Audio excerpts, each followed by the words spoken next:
This week on Theater Talk. Hooray for Hollywood. You may be homely in your neighborhood, but if you think that you can be an actor, see Mr. Factor, he'd make a monkey look good.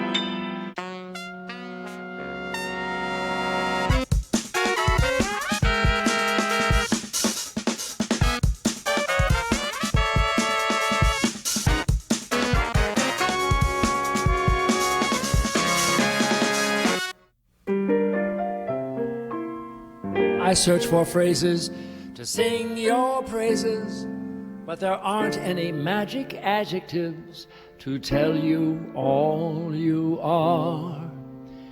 You're just too marvelous for words like glorious, glamorous, and that old standby. Amorous. It's all so wonderful, I'll never find the words that say enough, tell enough, I mean they just aren't swell enough. You're much too much, and just too very, very, to ever be in Webster's dictionary. And so I'm borrowing a love song from the birds to tell me that I'm marvelous, to tell you that you're marvelous, too marvelous for words.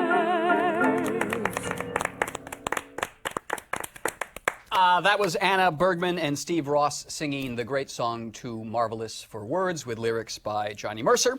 Johnny Mercer is the subject of tonight's Theater Talk. I'm Michael Riedel of the New York Post. And I'm the show's producer, Susan Haskins.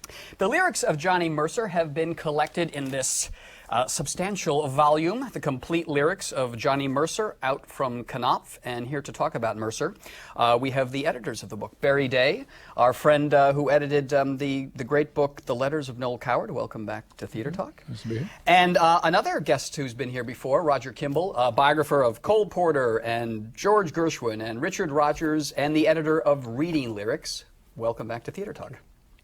All right. Too Marvelous for Words, Barry, in some ways really encapsulates so much of what Mercer is about, does it not? I think so. I mean, this man had an incredible vocabulary, highly intelligent, highly educated, and Irving Berlin once said about him, he knows all the 6-syllable words, but he also knows when not to use them. And this one is ironic because a man who had all the words has a hit song about a man who can't find the words. And he uses quite a lot of words in not finding them. Isn't there a funny story about him writing Too Marvelous for Words? Well, yes, he was working with Richard Whiting, his collaborator, and he was so frustrated. They were told they had to write at least 10 additional choruses. And Johnny was moaning and groaning and said he wanted to quit. And Whiting said, no, you can't do that. And so Whiting went out and bought a copy of Webster's dictionary and brought it over to Johnny's house. And he said, here, get busy. Marvelous. Johnny Mercer came from Savannah, I believe, the South. Yes. It's always struck me he really was an outsider in the world of songwriters, because when we think of the great songwriters, Gershwin, Rodgers, Larry Hart, these were New York guys. And this was a Southern boy. Does that give him the sort of Mercer character and flavor, his being an outsider? He was a genuine Southerner. They all went to Lindy's, and that's as near to the South as most of them ever got. He grew up there. He heard the music of all sorts of people around him, and somebody said about him, he always had the South in his mouth. Yes, and he did. Yes. He came from a patrician Southern family. His ancestors, were with George Washington, and all through the 19th century were very prominent in Savannah. And his father lost his money in 1927, and Johnny had to quit school, and because there wasn't any more money for him to continue. He was going to go to Princeton and never got there. And he decided he wanted to become an actor. And so he went to New York, and he did have a sort of a brief fling at acting in straight plays. And that wasn't really the beginning of his career. The career began because he won a contest to sing with Paul Whiteman. In the famous 1932. orchestra leader. The famous Paul Whiteman. And when he won that, he began to really find more and more work as a writer. And in 1933, he met and worked, well, in 32, he had met Hoagy Carmichael. And in 33, they produced a song called Lazy Bones, and that was his first big hit. That was his first hit. Yes. You say he had this connection to the South, and that sort of this old genteel South that we think of. But did he also have a connection to the New South and the black music of the South when he produced things like Blues in the Night? Yes. This Southern sound that was emerging, that wasn't people drinking mint juleps, that there was this new gritty sound. He absorbed everything he heard. Every kind of music was part of him. And that can't be said to be true of so many of the other songwriters. They knew what they knew from where they were, but that was foreign territory to them. They would need a passport to go down there. He never needed a passport anywhere. Yeah, He felt at home. Well, I was going to say, we think of, Al Jolson doing Swanee, but I mean, that's not authentic. No. That's the Absolutely bonus not, sound, no. yeah. Mercer began in New York as an actor and then a songwriter, but very early on he goes to Hollywood, where he wrote, I guess arguably, some of his most famous songs. What drew him to Hollywood, and what was his experience in I Hollywood? would think money, wouldn't you? Money, but That'll do it. no, he got a job as an actor in movies. And the 2 movies that he appeared in, he wrote songs for. And he did not have a sustained movie career as a performer, but as a songwriter, he blossomed. He was a very modest man, too. He said at one point, I tried to be a cartoonist and failed. I tried to be a singer and failed. So naturally I drifted into songwriting, which is not exactly the case. That's not the case, though, because He didn't this sail as a this is singer. something we forget. He was one of the leading singers Yes, he was. Absolutely. with Bing Crosby Yes. and Sinatra, I guess. Yeah. Maybe it's a little earlier, Sinatra. No, but but he he- was a famous He as a was. He singer. was Very putting famous himself singer. down by... He wrote, I guess, the anthem of Hollywood, Hooray for Hollywood, which is a cynical take, though, on Well, his he went there experience. and he realised that he couldn't take it totally seriously. So it was a little tongue-in-cheek, shall we say, but it has become the anthem, is it not? You don't have anything about Hollywood without a few bars of this. Yeah. Hooray for Hollywood, that screwy ballyhooey Hollywood, where any office boy or young mechanic can be a panic with just a good-looking pan. And any barmaid can be a star maid if she dances with or without her fan. Hooray for Hollywood, where you're terrific if you're even good, where anyone at all from Shirley Temple to Amy Semple is equally understood. Get out and try your luck, you might be Donald Duck. Hooray for Hollywood. Hooray for Hollywood. That phony super coney Hollywood. They come from Chillicothe's and Paducahs with their bazookas to get their names up in lights. All armed with photos from local rotos, with their hair in ribbons and legs in tights. Hooray for Hollywood. You may be homely in your neighborhood, but if you think that you can be an actor, see Mr. Factor, he'd make a monkey look good. Within a half an hour, you'll look like Tyrone Power. Hooray for Hollywood. Who is Mr. Factor? Max Factor. Factor. Max Factor, oh, the Makeup man, cosmetic man, yeah, of the course. makeup She would man. know, and if you don't. Max Factor. I love that lyric because there is just a skillful use of pop culture with a reference to Donald Duck there. So you get the sense he's just absorbing, as you said earlier, everything that's going on. Somebody said about him, he was spectacular in the vernacular.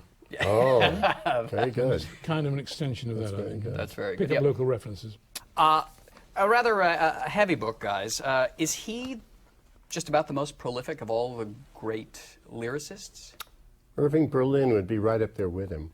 It'd be pretty close. Right, right. We didn't find every song he wrote, but we found a great many, and I would say it's almost a draw Yeah, between them. Where did you find the songs? How did you piece all of these songs together? Much of it's in the Georgia State Library because that's where his books and papers went.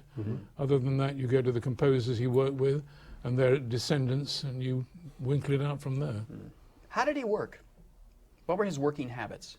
Well, normally he liked to hear the music first when he was working with another collaborator.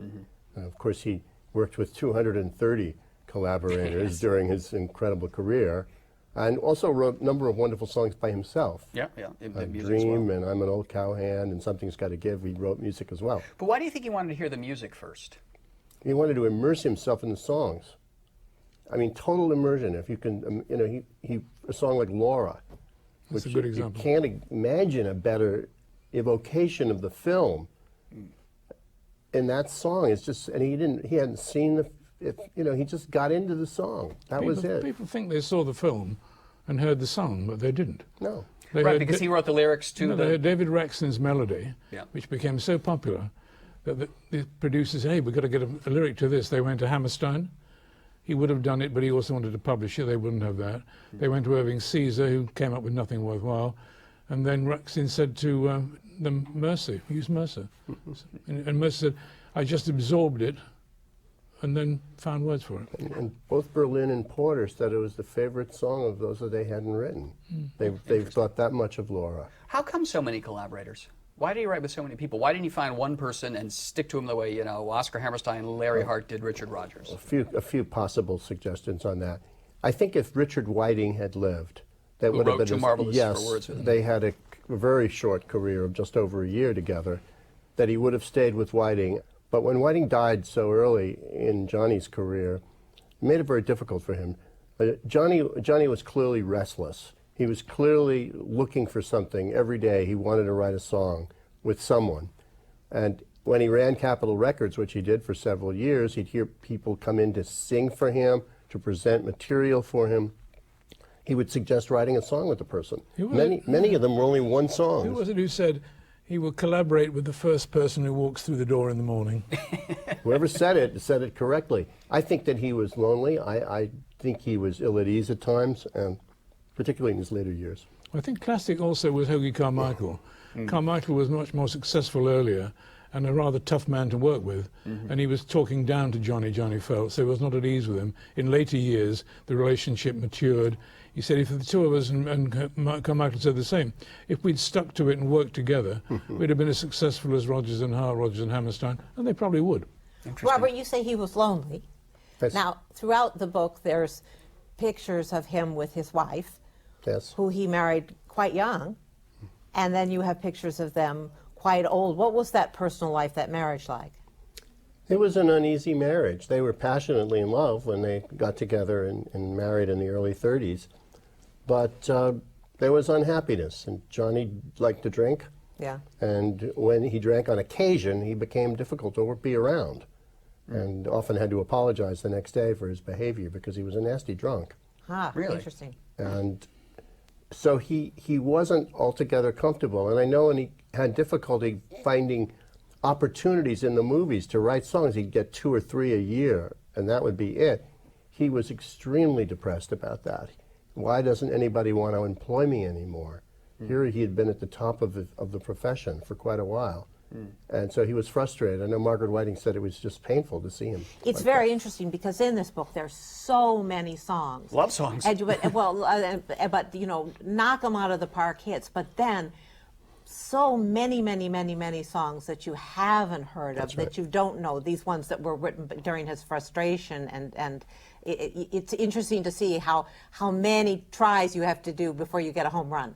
Yeah, the other thing about him, I think, is he was in love with the idea of love. Yes. So many of the songs are about wanting to be in love, or what happens when I lose it and it's bound to go away. So he wrote love songs about love songs. Well, we do have a song which I think speaks to the point about writing about a love song about a love song, How Little We Know. Right. Does that illustrate the point you were making? It does, yes. I mean, it also illustrates another point about his background. To Have and Have Not, 1944. Lauren Bacall sashes up to the bar where Hoagy Carmichael, cricket, is playing. And in the background, Andy Williams is singing the lyric. She did not sing that. Andy Williams dubbed her voice. That's Andy Williams on The that? very young Andy Williams. Yeah, he was a kid. Yeah. I'd like to get Lauren Bacall's perspective on that, but... Don't think you will. I wouldn't even risk it unless you're fireproof. How Little We Know.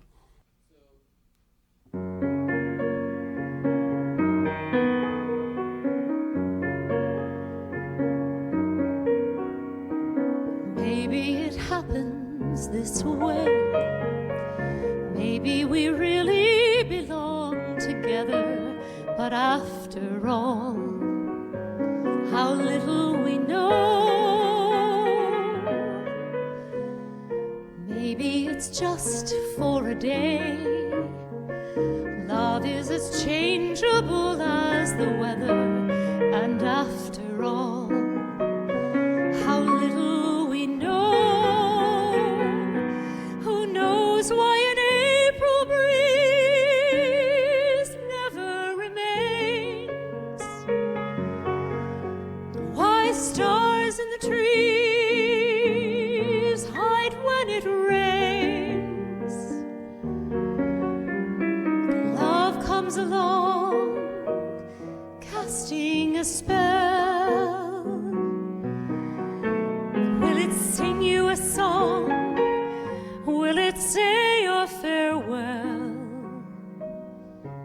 Who can tell? Maybe you're meant to be mine. Maybe I'm only supposed to stay in your arms a while, as others have done. Is this what I've waited for? Am I the one? Oh, I hope in my heart that it's so, in spite of how little we know, in spite of how little we know.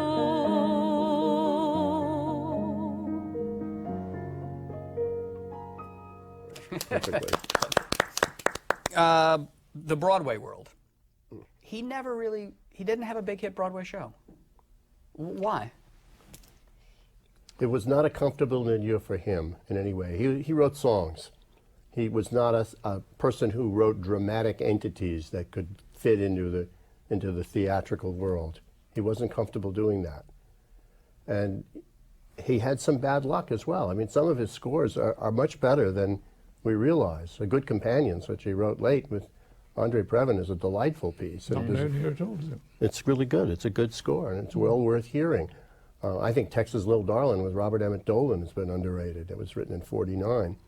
But he had fame of a kind with St. Louis Women in '46. Didn't run long, but people thought, aside from Come Rain or Come Shine, level, yeah. it was a tremendous score. And then a popular hit with Lil Abner in 1956 with Gene DePaul, Right. which didn't have any big hit songs, but was a pretty successful show. But not a high. No, not a aesthetic big He never got the blockbuster. My Fair Lady. Do you think he wanted a My Fair Lady? Did he hunger for that Sure. success? I mean, he think wanted so. to be as good as he could be at everything he tackled, and he was very good. But he said himself, I just wasn't very good at shows. Well, and you have a wonderful quote where he also said, why, basically, I paraphrase, why should I put up with all the rancor and all the difficulty you have to put up with people when I can just write one song for a movie and get the same money and not have to deal with the So problems. have a lot more than Yeah. the same money, yeah. A collaboration issue. Sure. Well, he himself had written so many hit songs and even recorded and sung many of them, unlike a lot of the people who wrote shows, his competitors. So why would he be bothered with doing all that? He didn't have to be, and he wasn't. And he also, I think, when he wrote the book shows, wrote for the book shows, he found great trouble in getting inside the head of a character. He was Johnny Mercer. He could write about that. He could write a song about you, and he could do it sitting here. But when you've got to get in somebody's head and express them in words, he wasn't that person. Among the 200 and how many collaborators? 30. 230. Arguably, perhaps the greatest American composer of them all, Jerome Kern. Not American, but I mean American music. Was it a good collaboration? Did they like each other? Did they get along well?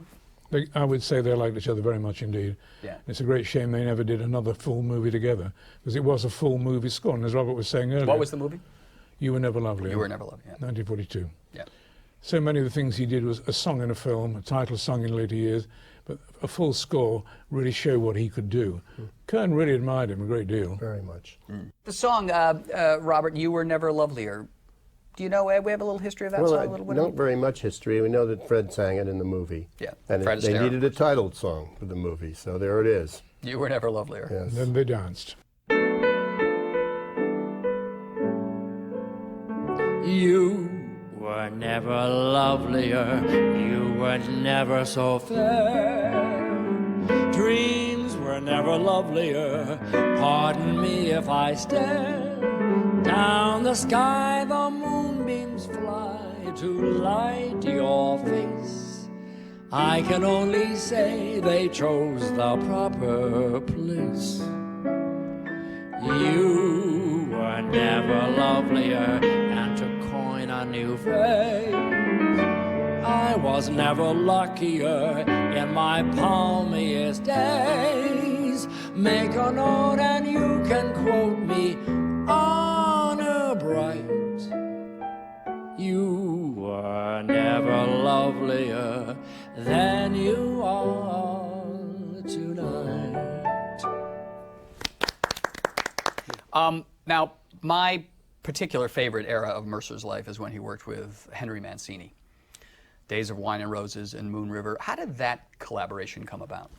I don't know how they got together, but it was a project that Henry was engaged for, I believe. And it might have been the Peter Gunn television show. Mm-hmm. And he was asked whom he would like as a collaborator. And he said Johnny Mercer. Mm. Well, he picked the best. Yeah. Johnny Mercer was everybody's favorite choice to be a collaborator. Mm. You know, Fred Astaire engaged him for 5 movies he did for Fred. So they started working together, and of course with Moon River they created a song for the ages, one of the great, great American songs. A song that distills the experience of living in the South. The early years when he was out picking berries. We have the great, great line, My Huckleberry Friend. And a song that has just reached millions and millions of people. Brilliantly sung by Audrey in the movie. Mm-hmm. Which also brought, I think, Holly Golightly. He was inspired by the persona of her. Again, this goes back to immersing himself into Mercer what himself, the movie was. when he sees the movie or reads the script, Holly was a Southerner living up in New York and feeling lonely. Mm-hmm. And he could sympathize with that because that's what he was too. Exactly. So he wrote a song about this girl who was sitting in New York but thinking about the South, as he always did himself. So that was it. And then he couldn't think of a title for it. It was going to be Blue River, yes, Blue Red River was serious. June River. And then he discovered that a friend of his, Joseph Meyer, had written a song in 1927 called Blue River. So he couldn't make it Blue River. Mm. But how did he get the title? Well, in despair, he went to the map. And he looked at the map because he remembered that Stephen Foster, writing Swanee River, had done precisely that. Didn't know the name that he wanted, saw it on the map. He found this thing called Moon River just near Savannah. That did it. And the line, that great line, which to me is the signature Mercer line, My Huckleberry Friend, that was in there originally because it was called Blue River. Yes. And so the river, the color of blue huckleberries. And he used to eat huckleberries when he went out just wandering around with his friends. But he forgot to change the lyric. He forgot to change it, and he said to somebody later, you know, I really made a mistake. I should have removed that. But at the time, he wouldn't remove it when people said, that doesn't make any sense. But the evocation of Huck Finn and of that beautiful world was so essential a part of the song. And that he kept it in, and that was fortunate. Yeah. Well, somebody said about him, he was really Mark Twain and Stephen Foster combined. The words of Mark Twain, the lyrical melody sense Foster. That's what he was. He was the modern version of that. The tradition went on. And we have a treat for you now.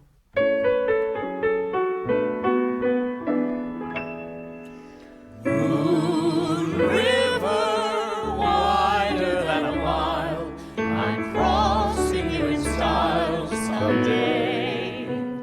Oh, dream maker, you heartbreaker, wherever you're going, I'm going your way. Two drifters off to see the world, there's such a lot of world to see. We're after the same rainbow's end, waiting round the bend, my huckleberry friend, Moon River and me.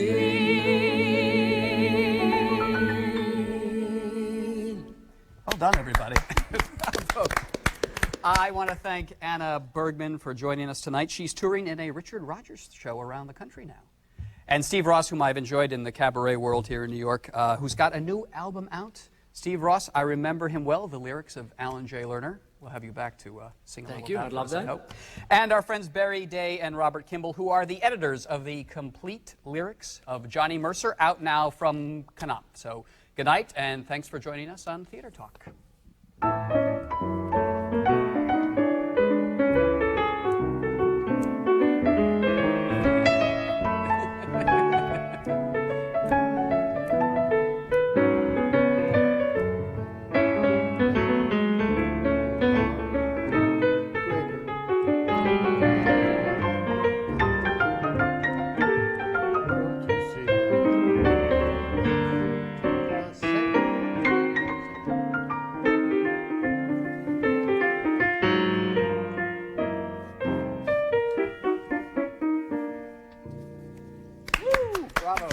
You can sign up for viewer updates at theatertalk.org. Or you can Twitter us. Our thanks to the Friends of Theater Talk for their significant contribution to this production. Theater Talk is made possible in part by the Frederick Lowe Foundation, the Eleanor Naylor Dana Charitable Trust, the Alan S. Gordon Foundation, the Corey and Bob Donnelly Charitable Fund, Carrie J. Fries, the Dorothy Strelson Foundation, the New York City Department of Cultural Affairs, and the New York State Council on the Arts, a state agency.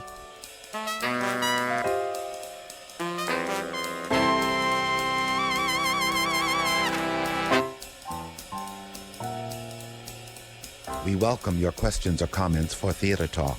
Thank you and good night.